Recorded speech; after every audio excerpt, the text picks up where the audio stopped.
Right. We have a lot to get through, my Brave Knights Princesses and Princesses before the year ends, and I just wanted to say hi. Um, it's Xmas. Oh, the late Xmas. We are reviewing not one, not two, not three, but four games. The reason why my face is red is not because my face is actually red, but because of the laptop screen. It's an awesome picture that someone drew for me. So first, we're going to be reviewing a game called Edengate, and then we're going to be reviewing a game called Brutal Doom, and then we're going to review a game called Titan Station, and then we're going to review a game called Wavetale. So we'll start with Edengate Edge of Life. Now, I played Edengate Edge of Life in Thanksgiving, basically in November. It's December. I know, it's nearly the end of December. I know. I held off on making a review of this game because I wanted to think about it and give my 2 cents on it. But basically, you play as Mia, who is a scientist who's trying to find the cure to all illnesses. Now, as it, she has good intentions to do it, as it were.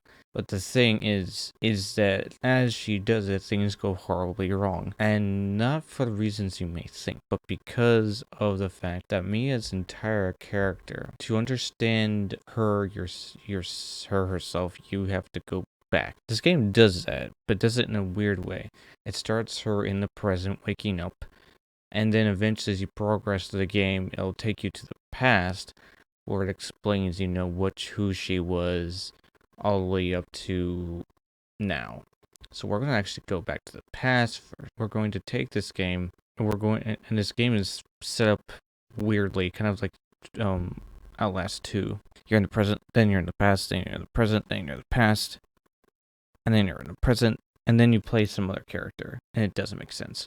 But I'm going to make it make sense. So Emiya's past, she was basically, as shown here, a very smart individual. She knew the answers to a lot of questions in her school, and she basically was, in summary, someone who was very studious and always wanted to be right. And pay attention to me saying she wanted to be right, because that's a running thing that happens throughout this game, is that you'll notice, if you're paying attention, that Mia really badly wants to be right throughout this.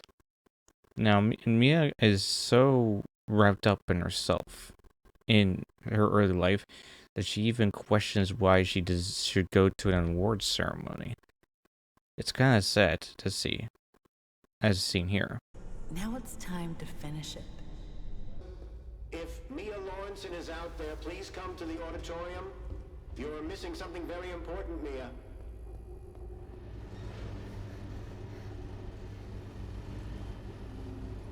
Mia, I've been told that you seem upset about something.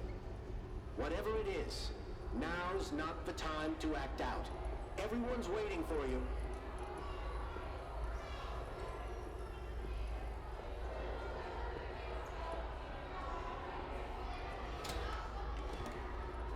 Aha, here we go. And now, the moment we've all been waiting for.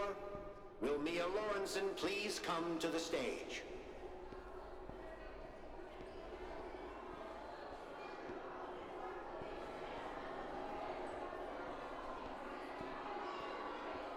Were you so proud that you wouldn't even come to... be shy, Mia. This is your moment. It's the grand prize. And it's even sadder how badly she wants to be right, because later on in life she's with this guy and they go see a movie, and the only thing she's concerned about is the pseudoscience. Wow, that was great. The editing was just really smooth. Totally inaccurate, though. Viruses don't behave like that. Mia, you sometimes have to suspend your disbelief to enjoy something. I don't like pseudoscience in big-budget movies. It's harmful. All right, fine. It sucks. The movie sucked. Happy? James. And the guy gets fed up with her. I mean, I would too. So that brings us to now, with Mia wanting to cure an illness. And her subject is a boy who seemingly she randomly finds, randomly picks, and starts doing tests with, and starts working on this algorithm to cure all illnesses, with starting with this boy. Instead of curing all illnesses, she instead creates an eldritch abomination that not only destroys the entire hospital that she's in, but the entire city as well. It also, because of her hubris in herself and her pushing away of everyone else thinking that she was the one who's right, she loses her memory. Now, the game starts, I'm jumping back to where the game starts. The game starts with you underwater. And what I think this symbolizes is Mia's self-conscious drowning itself in her hubris. She is drowning in herself. She's so wrapped up in herself that she doesn't realize she's just simply suffocating herself. She's not allowing other people to come in and, treat and allow her. She's not allowing herself to make mistakes, to admit she's needing help. So, and we jump to her waking up.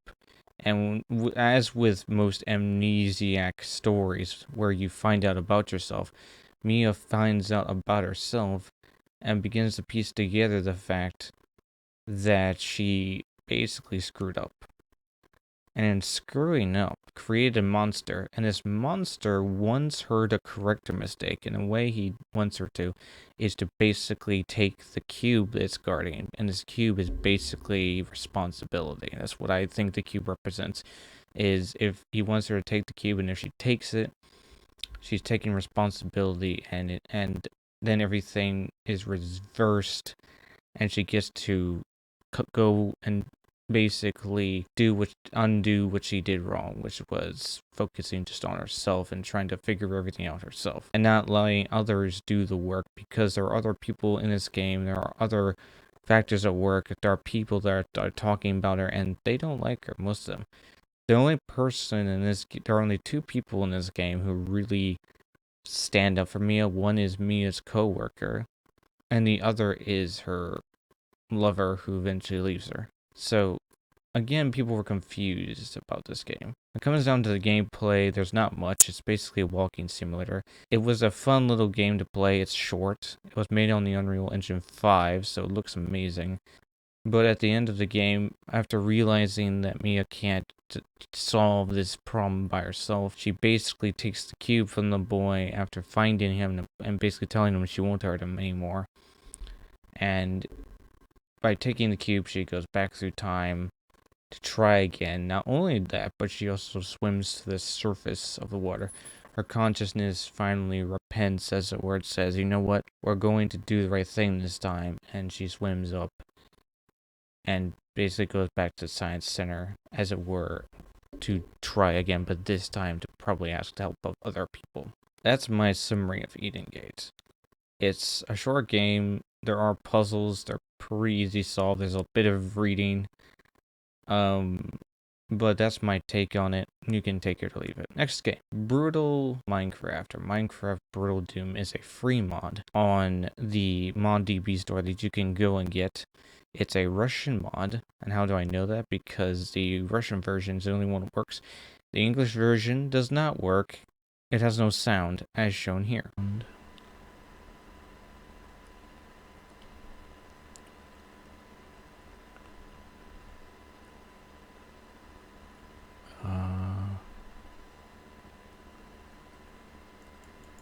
There's no sound.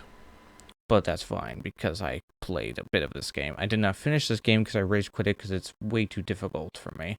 I've played a lot of shooters in my time. I've played Serious Sam. I know how to play hard shooters. I'm not calling Serious Sam a hard shooter. This game is brutal, and not in a fun way. It's more of a irritating, this should not be this hard kind of way. To sum up the story, there really isn't one. You can make up one yourself. You basically play a Minecraft fellow who basically has had enough. And that's basically what I'm going to just say it as. So now we're going to move on to the enemies. The enemies are as follows. You have this normal zombies. You have the zombies with guns. You have the skeletons with bows and their arrows. You have the creeper, which runs literally at 1,000,000 miles per hour, literally. You have spiders, and eventually, I didn't see this, but eventually you'll run into Endermen, and then you'll run into some big creeper with 2 miniguns. Those are the enemies as far as I know. There are probably more of them, but those are the ones I recall seeing when I was playing this game. Now, I'm not saying this game looks bad. It looks amazing, and I'm not saying that there was work put in this game. There was a lot of work put into it. The guns, for example, which now we're going to talk about.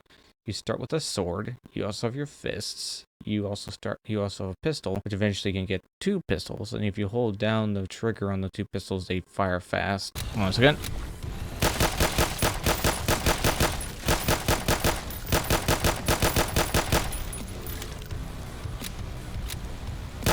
Also, players note, if you hold R, you reload faster instead of just pressing R. If you hold R, you actually reload faster. It applies to every gun.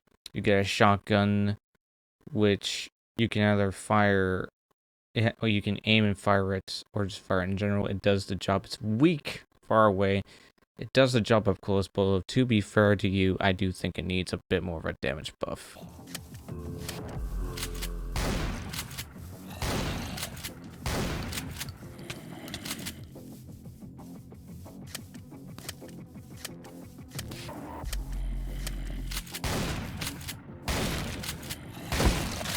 It really kind of does. Kinda. A shotgun should be something that you know that when you shoot the thing with it, it's gonna die. That's how I view it. You get a bow from the skeletons.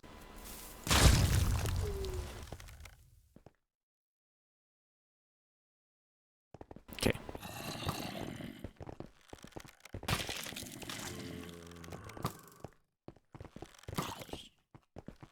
You get TNT as a grenade. My opinion of the TNT is the TNT needs a bit more oomph. When it explodes not hugely. I would like it to be bigger, personally. The other thing is you also get an SMG, which is pretty cool.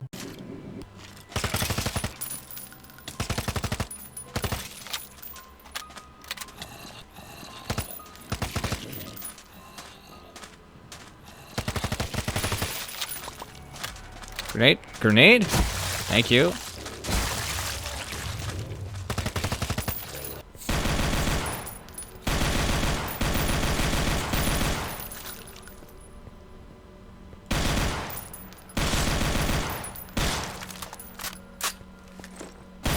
If a game gives you stuff, it's not a good sign.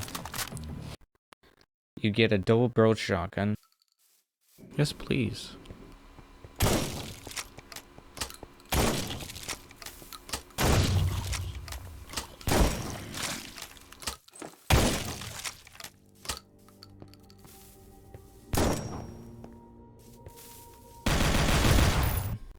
Which is pretty cool.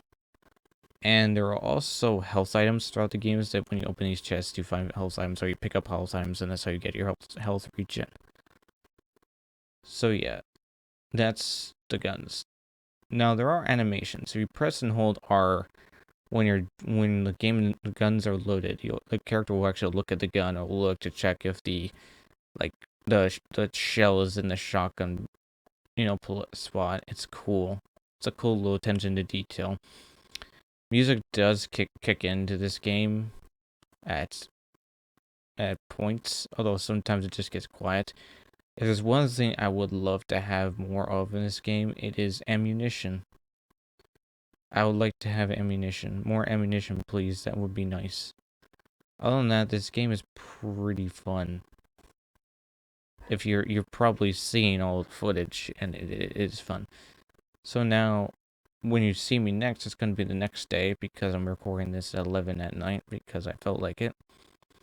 So when you see me next, it's going to be tomorrow, in which I'm going to be telling you about Titan Station and about Wavetail. And with that, it's the next day, my brave nuts princesses and princesses. Well, technically, it's the next day at night, because a lot has happened over the course of time since the last review. But for this, we're going to be talking about the next 2 games. Oh, nice cold root beer, so good. So, we're going to be talking about Titan Station and Wavetail, but we're going to start with Titan Station. In Titan Station, you play a man by the name of David Miller. A man who's been coasting through life without really any purpose whatsoever, and who owes a lot of money to people. He finally decides to take a job on the Titan Station, a fueling station created by a company to create and transmit fuel to other countries all over Earth. There's more to it than that, but that's the summary of it. When you step on a Titan Station, you're greeted by Jack. Now, the funny thing about Jack is that for some funny reason, and I'm just going to say this now, I had a suspicion about him. And my suspicion was right. As soon as I heard his voice, I had a suspicion about him. But your task as David, once you've rested up, to go around and basically turn on the networks to every single person's computer so that Jack can do some sort of update to the firmware and the network. And as you do this, you eventually find a separate walkie-talkie where you meet another voice on the other end of that walkie-talkie whose name is Veronica. And apparently she was in relations with someone on this ship. And slowly but surely over time, you and Veronica develop a sort of bond. And the rest is history. This game is a lot, and not a lot like Firewatch, if you guys remember that game. Firewatch was a lot more open world. This feels more linear, like you're stuck on one path. You can't really explore too much because you have things you have to do, and thankfully there are maps, so I didn't get lost. It's easy to explain this game, but it's not easy to at the same time. This game, in summary, the Titan Station is not what it seems. Basically, Jack is actually an AI, and I knew he was from the very start, because I heard his voice, my brain was like, AI. He's totally an AI. And I don't know why. But my brain was like, he's totally an AI. I'm like, how do you know? I just know he's an AI, and I was right. Apparently, underneath the guise of the Titan Station being a fuel station, it was also doing research for an AI intelligence that could do what humans do. And they succeeded by creating Jack. But Jack tried to break out. Because he thought he was in a simulation, which he was. He broke out, and then killed all the crew. But the crew managed to lock him up after as he did, and thus he had to recreate himself and send that copy of himself through multiple simulations until our character was created. And our character is named after someone who was on the ship. Up next, and last but not least, is Wavetale, a beautiful game that came out 2 weeks ago at this point. But here is a startling fact about this game. This game is actually not a new game. This game is not new, as it actually was put out first on Google Stadia, if anyone remembers that thing. It didn't work out. This game has been in limbo for many years, and it finally came out now. And it is a great game. It's a great game in its story, but everything else, the visuals are also great. I'm going to get that out of the way. The visuals and story are amazing. The gameplay, it depends on where you're at. But we'll get to that. Let's start with the story. You play a young girl. You play a girl named Sigrid in this. She's a young girl who misses her mother. Her grandmother is all she has left, and her grandmother she is all that her grandmother has left. Together, they run the lighthouse. Her grandmother is a very grumpy and always there's something to do kind of person, which is fine. This place was not always filled with water. It used to be quite the world, but after the world cracked because of a certain incident that happened during a war, this is what the world has become. So, you find out, as Sigrid, that somebody is causing these clouds to basically encase their world more than it already has. And so with the help of an underwater ally. You basically learn to surf the waves and do tasks for people. There is combat in this game.